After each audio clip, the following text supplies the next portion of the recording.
오늘 말씀 사도행전 10장 말씀입니다. 신약성경 205쪽입니다.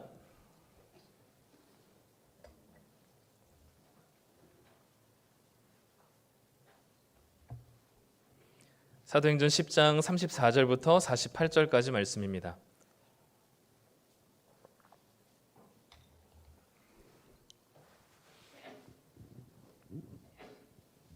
사도행전 10장 34절부터 48절까지 한 절씩 교독하고요. 마지막 절은 같이 읽도록 하겠습니다. 제가 먼저 34절부터 읽습니다.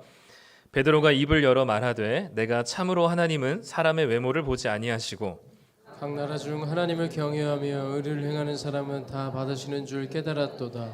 만유의 주 되신 예수 그리스도로 말미암아 화평의 복음을 전하사 이스라엘 자손들에게 보내신 말씀 곧 요한이 그 침례를 반포한 후에 갈릴리에서 시작하여 온 유대에 두루 전파된 그것을 너희도 알거니와 하나님이 나사렛 예수에게 성령과 능력을 기름 붓듯 하셨음에 그가 두루 다니시며 선한 일을 행하시고 마귀에게 눌린 모든 사람을 고치셨으니 이는 하나님이 함께 하셨음이라. 우리는 유대인의 땅과 예루살렘에서 그가 행하신 모든 일의 증인이라. 그를 그들이 나무에 달아 죽였으나 하나님이 사흘 만에 다시 살리사 나타내시되 모든 백성에게 하신 것이 아니요 오직 미리 택하신 증인 곧 죽은 자 가운데서 부활하신 후 그를 모시고 음식을 먹은 우리에게 하신 것이라. 우리에게 명하사 백성에게 전도하되 하나님이 살아있는 자와 죽은 자의 재판장으로 정하신 자가 곧 이 사람인 것을 증언하게 하셨고 그에 대하여 모든 선지자도 증언하되 그를 믿는 사람들이 다 그의 이름을 힘입어 죄 사함을 받는다 하였느니라. 베드로가 이 말을 할 때에 성령이 말씀 듣는 모든 사람에게 내려오시니 베드로와 함께 온 할례 받은 신자들이 이방인들에게도 성령 부어 주심으로 말미암아 놀라니 이는 방언을 말하며 하나님 높임을 들음이러라. 이에 베드로가 이르되 이 사람들이 우리와 같이 성령을 받았으니 누가 등이 물로 침례 베품을 금하리요 하고 함께 읽습니다. 명하여 예수 그리스도의 이름으로 세례를 베풀라 하니라. 그들이 베드로에게 며칠 더 머물기를 청하니라. 아멘. 네, 우리 2부 예배 나오신 성도님들을 환영하고 축복합니다. 네, 우리 사도행전 말씀 묵상 계속 하고 계시죠? 네. 1부보다 목소리가 좀 많이 줄어들었는데요. 네, 말씀 묵상이 힘들죠. 네, 꾸준하게 하기 참 어렵고 또 매일 그게 그 얘기 같고 이제 뭔가 여기서 나에게 오늘 하시는 말씀이 뭔가를 찾기가 참 많이 어렵기도 할 텐데 그럼에도 불구하고 무언가를 꾸준하게 일정 시간 이상 하는 것은 굉장히 큰 능력입니다. 그래서 힘들지만 멈추셨다면 다시 한번 오래 먼지가 쌓여있던 것들도 후후 불어서 다시 말씀을 묵상하시길 소망합니다. 오늘은 나를 넘어서는 복음이라는 제목으로 말씀을 좀 나눌 텐데요. 아마 옛날 영상이라서 기억하실 텐데 어떤 한 노부부에게 이제 퀴즈를 이제 풀었던 그래서 설명을 남편 이제 할아버지 할머니한테 설명을 하고 할머니가 정답을 맞추는 퀴즈 프로였던 것 같은데요. 이제 할아버지가 이제 인자랑 나랑 관계를 얘기하는 말 뭐라 그래? 이제 이랬더니 할머니가 왼수라고 얘기했죠. 그랬더니 그거 말고 네 글자 그러니까 평생 왼수 이래가지고 그 스튜디오를 재미있게 만들었던 그 영상을 아마 보신 적 있으실 겁니다. 가장 가까운 사이이지만 또 애증의 관계라 또 이게 또 평생 왼수이자 천생연분이기도 한 두 가지가 다 복합적인 것 같아요. 또 지금 현실 가족도 그렇지만 또 교회도 그런 것 같고요. 가까이 있어서 사랑스러운 반면에 또 부딪힘이 있고 또 갈등이 있고 하는 것이 또 교회의 가족들인 것 같습니다.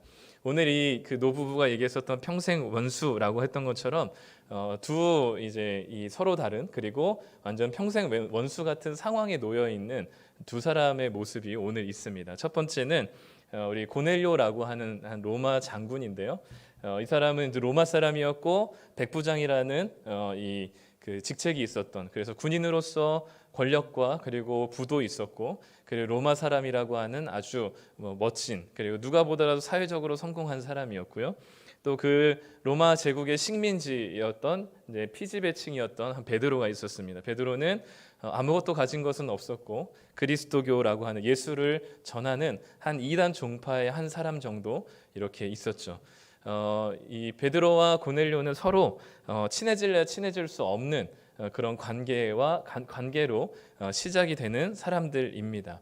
특별히 베드로와 고넬료 중에 고넬료가 베드로를 더 거부하기보다는 베드로가 고넬료를 더 많이 거부하는 듯한 모습이 많이 보이죠.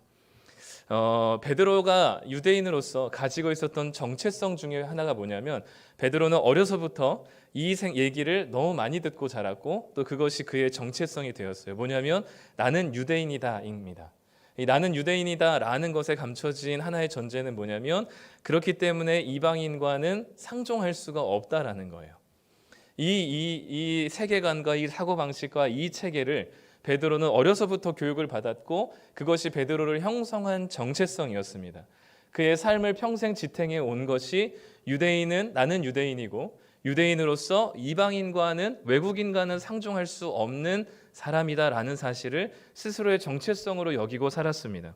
그렇기 때문에 베드로를 비롯한 유대인들의 머릿속에는 무슨 생각이 있었냐면 예수님께서 이 땅에 구원자로 오셨지만 그 구원의 대상은 오직 유대인이어야만 하지 그 유대인을 벗어난 이방인에게는 그 구원의 혜택이 은혜가 주어질 수 없다라고 생각한 것이 베드로를 비롯한 유대인들의 생각이었어요. 그것이 베드로가 가지고 있었던 자기만의 경계였고 넘지 말아야 될 금기였고 그것이 자기만의 고정관념이자 신앙의 고백이었습니다. 그렇기 때문에 이방 사람들에게 복음을 전한다는 것은 베드로 입장에서는 감히 상상할 수 없는 이야기였고 더군다나 예수의 이름을 전했을 때 이방인들이 예수님의 이름을 믿고 구원을 받는다는 것은 더더군다나 말이 안 되는 이야기라고 베드로는 철저하게 생각하고 있었습니다. 그렇기 때문에 오히려 고넬료는 더 포용적이지만 베드로는 이방인에 대해서 굉장히 부정적이었고 경계하고 있었던 모습들을 계속 보여주죠.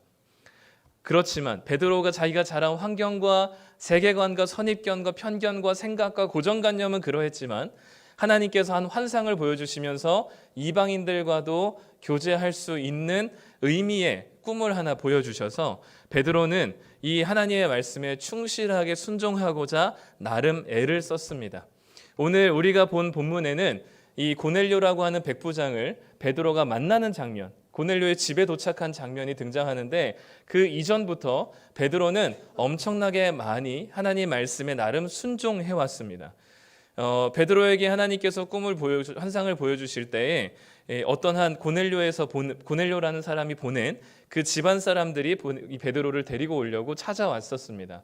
사실 베드로가 가지고 있는 세계관과 고정관념에 의하면 그들이 두드리는 문에 열어주면 안 되고 문전박대하고 돌려보내는 게 베드로가 가지고 있었던 세계관이었고 그게 체계였어요.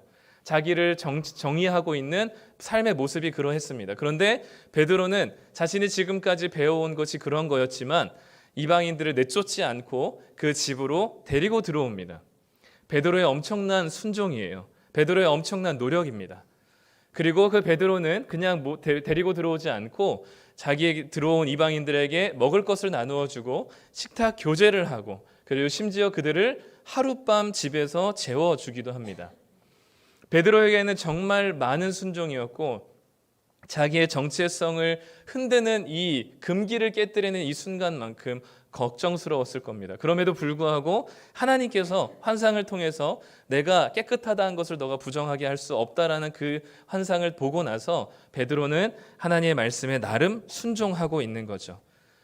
그리고 그 정도까지 이 베드로는 이방인들과 복음에 대한 이야기는 할 수 없지만 교제하는 것까지는 내가 어떻게든 해보겠다는 것이 베드로의 최선이었어요.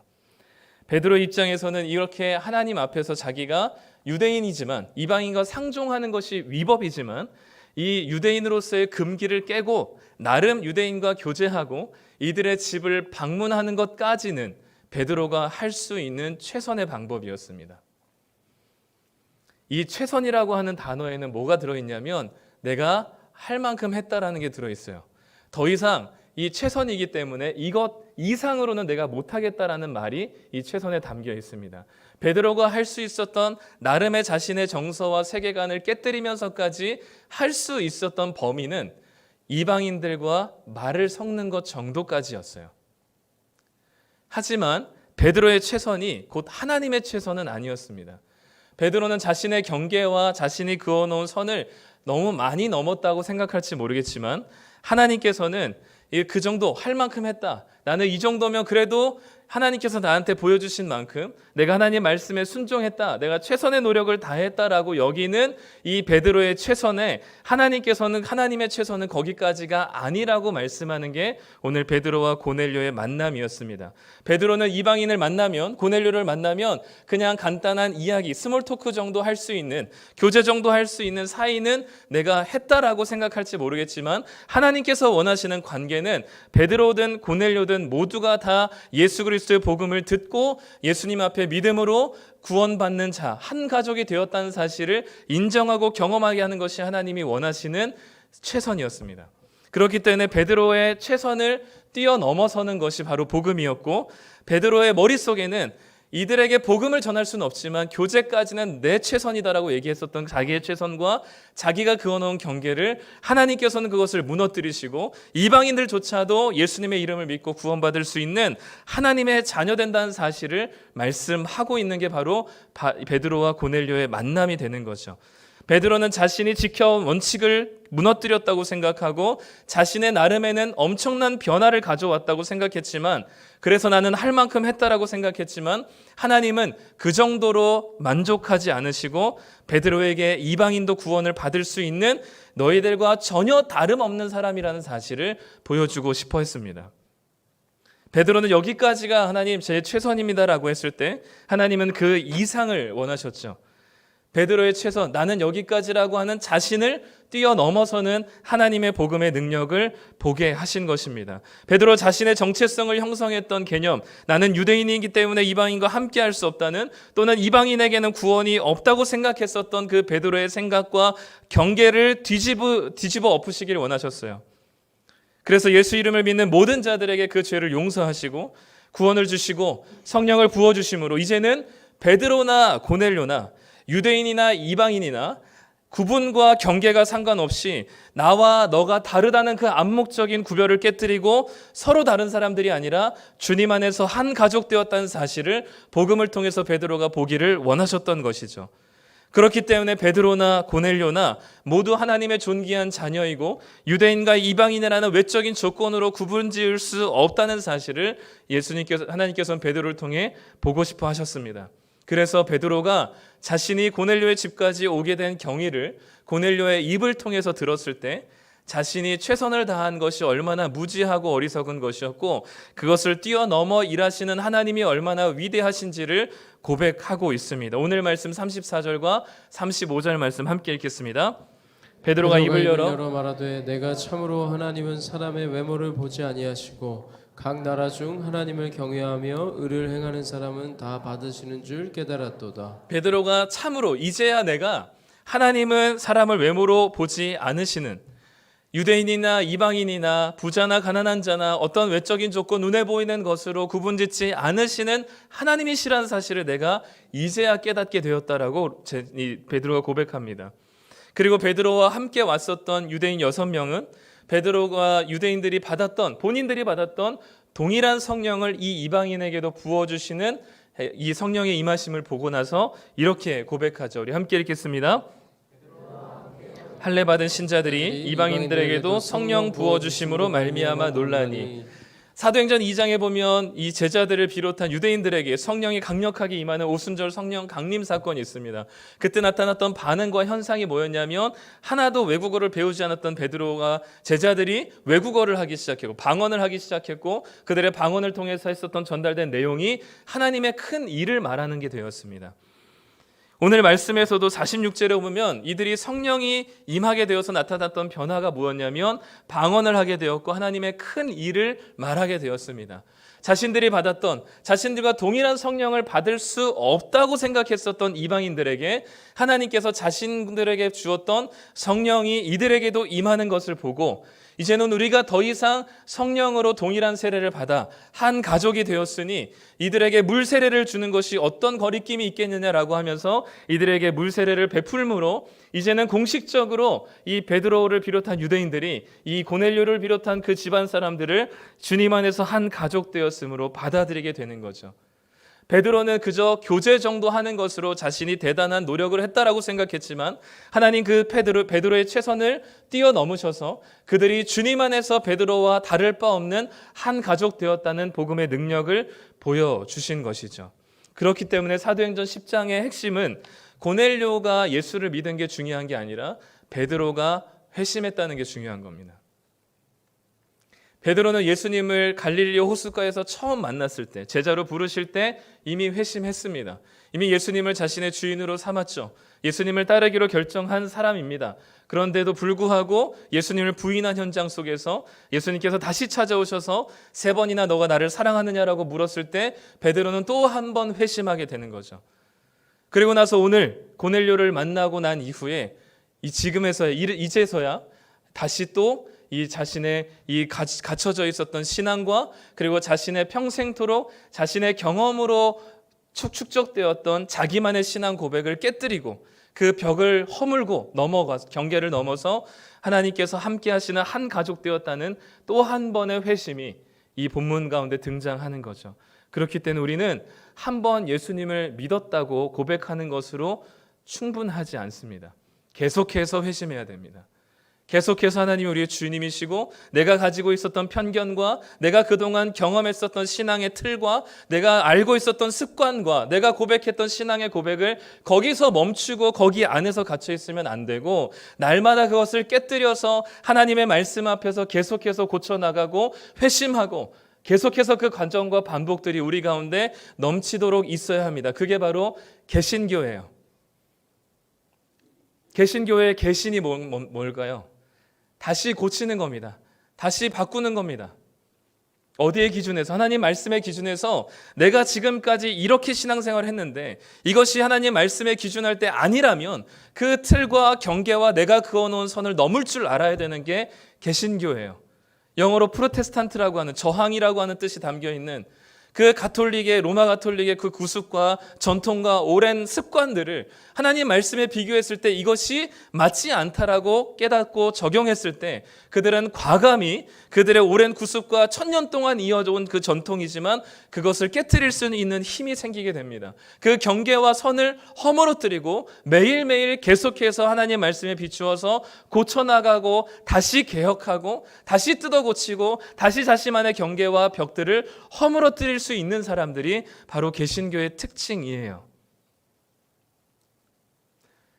그렇기 때문에 로마 가톨릭에서는 교회에서 얘기하는 것이 진리인 것처럼 얘기하기 위해서 성경을 자국어로 번역하는 일을 금지했습니다. 종교계에서 가장 첫 번째로 한 일이 바로 성경을 라틴어로 된 성경, 아무도 읽지 못하는 그 성경을 자국어로 번역하는 일이었어요. 그것 때문에 목숨을 바쳐가면서 자국어로 번역했고 성경을 드디어 모든 성도들이 자신이 쓰는 언어로 읽기 시작했을 때 그동안 교회에서 얘기했었던 그 모든 전통과 악습들이 성경에 얼마나 반하는 것인지를 깨닫게 되어서 그것을 다시금 성경으로 돌아가자고 외치며 일어났던 사람들이 종교개혁이고 그 후예가 바로 지금 우리의 개신교인 거죠. 그렇다면 우리가 각자 생활했었던 반경과 상황들이 다르기 때문에 각자의 신앙의 틀들과 색깔들이 있을 것입니다. 그것이 진리이고 그것이 나만의 기준으로 오랫동안 머물러 왔었고 고착화되었지만 우리가 오늘 베드로의 고백처럼 우리의 최선은 이 정도까지지만 하나님께서는 그 정도를 넘어서 하나님 말씀에 비추어서 그것이 우리에게 잘못되었다면 아니라면 우리가 지금 수십 년 동안 그런 방식으로 신앙생활을 했다 하더라도 우리는 그 경계를 넘을 줄 알아야 합니다. 하나님께서 이 베드로를 이 사도행전 10장이 고넬료에게 집중되는 게 아니라 베드로에게 집중해야 되는 이유는 바로 앞에 9장에서 하나님이 사울을 변화시키십니다. 그 사울을 무엇으로 부르시냐면 이방인의 사도로 부르시죠. 이제 곧 사울을 중심으로 이제는 바울을 중심으로 이제는 전 세계 온 열방에 복음을 전하기 시작할 것입니다. 그런데 아직까지 베드로를 비롯한 유대인들 그리고 베드로는 예루살렘 교회의 수장이었죠. 그 예루살렘 교회 대표격인 베드로는 아직도 이방인에게 복음이 전해져야 된다는 사실에 무지한 상황이었기 때문에 하나님 아무리 바울을 이방인의 사도로 부르셔서 이방 사람들에게 복음을 전한다 할지라도 베드로를 비롯한 예루살렘 교회가 반드시 태클을 걸 것을 아셨기 때문에 하나님께서는 미리 이 베드로를 준비시키신 것이죠. 나중에 사도행전 15장에 바울이 이방 민족들에게 선교하는 것 때문에 왈가왈부되는 시간들에 이 베드로를 비롯한 야고보가 이 바울의 이방 선교를 공식적으로 인정해 주게 됩니다. 그것의 준비와 시작이 바로 여기서부터죠. 베드로가 고넬료를 만나지 않았더라면 아마 그런 일들은 없었을 것입니다. 우리는 우리가 만들어 놓은 무수한 경계와 선들이 있습니다. 그리고 그 무수한 경계와 선들 때문에 저 사람은 저래서 나는 함께하지 못하고, 이 사람은 이래서 나는 저 사람과 대화 안 하고, 저 사람은 저렇기 때문에 나랑 소그룹 모임을 맞지 않고, 이 사람은 이렇기 때문에 나와 저 사람은 같은 교회 다닐 수 없고, 같이 식사할 수 없고 얼굴 마주할 수 없고, 이 없는 이유, 함께 할 수 없는 이유를 우리는 수많은 경계와 선들을 만들어 놓고 그어놓고 얘기합니다. 그런데 이 복음은 그 베드로가 그어놓은 나는 유대인이고 너는 이방인이야 라는 그 경계와 선들, 너는 구원받을 대상이 아니라 난만 구원받을 대상이야, 하나님은 우리만 사랑하셔라는 그 자신만의 경계와 선들, 그 무수한 경계를 넘으셔서 역사하시는 복음을 경험했을 때 그 유대인과 이방인의 갈라진 틈을 주님의 은혜로 십자가로 메우게 되는 놀라운 은혜를 경험하는 것이죠. 그래서 에베소서에서는 이렇게 말씀하고 있습니다. 우리 함께 읽어보도록 하겠습니다. 그는 우리의 화평이신지라 둘로 하나를 만드사 원수된 것 곧 중간에 막힌 담을 자기 육체로 하시고 또 십자가로 이 둘을 한 몸으로 하나님과 화목하게 하려 하심이라. 그는, 예수님은 우리의 화평이 되셔서 둘로 하나를 만드셨다 말씀합니다. 유대인과 이방인으로 나뉘어져서 서로 경계하고 선을 긋고 서로의 경계를 뛰어넘지 못하고 있는, 그래서 서로가 원수되어진 관계를 중간에 그 막힌 담을 예수님께서 허시고 자기의 몸으로 이 둘을 하나 되게 하셔서 하나님과도 화목하게 하신 분이 바로 예수 그리스도를 말합니다. 오늘 베드로가 사도행전에서 36절 이렇게 이야기합니다. 만유의 주 되신 예수 그리스도로 말미암아 어떤 복음을 전하셨다고 얘기하냐면 화평의 복음을 전하셨다 말씀합니다. 그 어떤 것도 유대인이든 이방인이든 헬라인이든 아람 사람이든 어떤 언어를 사용하든 남자이든 여성이든 나이가 많든 적든 그 어떤 외적인 조건도 이 둘을 하나 되게 하는 예수 그리스도 복음 앞에 그 어떤 것도 끊을 수 없다는 고백을 하고 있는 거죠. 예수님께서 전하시는 복음은 베드로가 정해놓은 경계와 그가 세워놓은 담을 무너뜨리시고 그 경계를 넘어 일하시는 하나님의 복음의 역사임을 고백하고 있습니다. 우리는 하나 될 수 없는 핑계를 찾지만 하나님은 이미 하나 되었음을 우리에게 말씀합니다.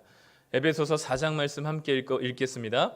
평안에 매는 줄로 성령이 하나 되게 하신 것을 힘써 지켜라.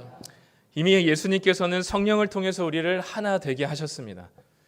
우리는 그것을 잘 몰랐을 뿐이에요. 나만의 경계와 나만의 담벼락을 높이 쌓느라고 다른 사람들과 우리 지체들과 주님 안에서 하나 되었다는 사실이 이미 주어졌는데 그것을 몰랐을 뿐입니다. 이제는 그 경계를 넘어 그 담벼락을 허물어뜨렸을 때 우리는 그 몰랐던 사실을 다시 깨닫게 되는 겁니다. 우리가 하나가 아니었는데 하나 되기 위해서 힘쓰는 게 아니라 이미 예수 그리스도를 믿는 믿음 안에서 이미 우리는 하나 되었습니다. 그런데 우리는 그것을 믿지 않고 발견하지 못하고 알아채지 못했을 뿐이에요. 그렇기 때문에 우리는 이제는 예수 그리스도 안에서 우리가 성령의 매는 줄로 이미 하나 되었기 때문에, 우리는 이미 한 가족 되었기 때문에 우리의 하나됨을 끊을 수 있는 것은 아무것도 없다는 사실을 믿음으로 고백하셔야만 합니다. 그 어떤 경계와 그 어떤 선도 우리를 하나 되게 하는, 우리를 한 가족 되게 하는 것으로부터 멀어지게 할 수 없다는 사실을 고백하셔야만 해요. 그렇기 때문에 이 교회 안에서, 공동체 안에서 내가 교제하지 못할 사람이 없고 사랑하지 못할 사람이 없고 그 어떤 근거와 핑계와 이유를 대더라도 하나 되지 않을 근거가 하나도 없다는 사실을 믿음으로 고백하시길 소망합니다. 그것이 우리의 정체성이 되어야 되고 이미 하나 되게 하신 그 하나됨을 우리는 힘써 지켜나가야 하는 것이죠. 그렇기 때문에 우리 안에 우리도 모르게 쌓여져 있던, 우리도 모르게 고착화되어 있던, 우리도 모르게 그어놨던 경계와 선을 이제는 넘으셔야만 합니다. 나는 절대 이런 사람하고는 하나 될 수가 없어. 나는 절대 이런 사람과는 교제하고 얘기 나눌 수 없어라고 하는 그 단정 지은 그 선마저도. 교회 안에도 보기 싫은 사람 있으시죠? 직장 안에서도 있으실 것이고 가정이 또 그럴 수도 있습니다. 근데 우리가 그 경계를, 그 선을 우리는 조금 정도는 넘을 수 있어요. 베드로가 최선을 다해서 했던 자신만의 선을 넘는 방식이 그래 이방인과 상종은 하자라는 거였거든요. 교제 정도까지는 하자가 베드로의 최선이었어요. 그런데 하나님은 그런 베드로의 최선이 만족하지 않으셨습니다. 그거의 복음의 경계를 복음이 아니었습니다. 우리도 보기 싫은 사람 있지만 눈인사 정도는 할 수 있잖아요. 보기 싫은 사람 있지만 일주일에 한 번 정도 보는 거니까 그냥 지나치면서 한 교회에서 머물 수는 있잖아요. 근데 하나님은 그걸로 만족하지 않으신다는 거죠. 하나님은 우리의 마음에 있었던 그 경계와 선을 완전히 무너뜨리기를 원하세요. 그것을 완전히 넘어서기를 원하십니다. 그게 나를 넘어서는 복음이죠. 그게 내가 경계했던, 내가 만들어놨던 어떤 신앙의 틀을 넘어가는 경계를 넘어서는 복음입니다. 그런데 열심히 부단히 지금까지 노력하셨을 것이고 힘써 용서하고 용납하고 하나 되기 위해서, 포용하기 위해서 열심히 애쓰셨을 것입니다. 근데 결국 우리의 결론은 뭐냐면 베드로의 최선이 실패였던 것처럼 우리의 노력과 우리의 열심과 우리의 시도는 모두 다 실패라는 것이죠. 그렇기 때문에 우리는 우리에게 먼저 자신의 선과 경계를 넘어오신 예수 그리스도를 묵상하고 의지하는 길밖에는 없습니다. 예수님께서 먼저 그 경계와 선을 넘으셨기 때문에 우리가 지금 원수된 관계였던 하나님과의 관계가 다시 자녀가 되었습니다. 우리는 늘 함께하지 못할 이유와 조건을 보길 원하지만 예수님은 하늘과 땅의 경계를 넘어서 이 땅 가운데 오셨습니다. 하나님으로서 모든 지위와 권세와 능력을 포기하면서까지 이 땅에 오셨습니다. 신과 인간이라는 그 경계와 선을 넘으셔서 우리처럼 되셔서 우리를 살리신 분이십니다. 시간이라는 선을 넘고 공간이라는 경계를 넘어서 이 땅에 오셨다는 것이 우리에게 구원의 소식이자 복음이 된 것처럼 우리도 우리가 세워놓고 만들어 놓은 수많은 선과 경계들을 넘어서 주님 안에서 뗄래야 뗄 수 없는 한 가족이 되는 것을 경험하기를 소망합니다. 우리 안에 있는 성령께서 그렇게 하시고 복음이 그렇게 우리를 만들어가는 그 놀라운 하나된 경험들이 우리 성도님들 가운데 충만하게 임하길 소망합니다. 그 어떤 조건과 남자이든 여성이든 아이든 어른이든 여성이든 남성이든 직업이 좋든 싫든 사회적으로 성공했든 실패했든 결혼했든 결혼하지 않았든 싱글맘이든 싱글데디든 이혼했든 이혼하지 않았든 그 모든 것들이 우리를 하나 되게 하지 못하게 하는 조건이 될 수 없습니다. 그런 모든 구분짓는 것과 구별시키는 것으로부터 그리고 그 사람을 낙인 찍히는 것으로부터 자유하시길 소망하고 그 경계와 선을 넘어서 우리가 주님의 그리스도의 보혈 안에서 성령으로 하나 되었음을 고백하며 경험하는 교회 공동체가 되기를 간절히 소망합니다. 제가 좋아하는 찬송이 있는데 아마 성도님들이 대부분이 모르실 것 같아서 가사만 읽어드리려고 합니다. 시간을 뚫고라는 찬양인데요. 가사가 이렇습니다. 당신은 시간을 뚫고 이 땅 가운데 오셨네. 우리 없는 하늘 원치 않아 우리 삶에 오셨네. 자신의 편안 버리고 우리에게 평안 주셨네. 가장 낮은 자의 모습으로 우리 삶에 오셨네. 하나님 우리와 영원히 함께 하시네. 꿈없는 우리에게 그 나라 보여주시네. 연약한 자들의 친구가 되어주시고 힘없는 우리의 인생을 위로하시네 라는 찬양입니다. 주님은 우리에게 시간을 뚫고 오셨습니다. 그 경계를 허물고 그 선을 넘어서 우리에게 오셨습니다. 그 사랑을 받은 우리들이라면 이제 그 사랑을 의지하여 우리의 경계와 선을 마음껏 넘으시기를 소망합니다. 내가 생각했었던 이렇게 해야 돼 저렇게 해야 되는 그 틀이 과연 주님의 말씀에 맞는 것인지를 생각하며 그 경계와 선을 믿음으로 담대히 허물 때 우리 안에 가리워졌고 갈라졌던 모든 틈들이 주님으로 메워질 것입니다. 그게 우리를 복음이 하나 되게 하는 화평의 복음이 될 줄 믿습니다.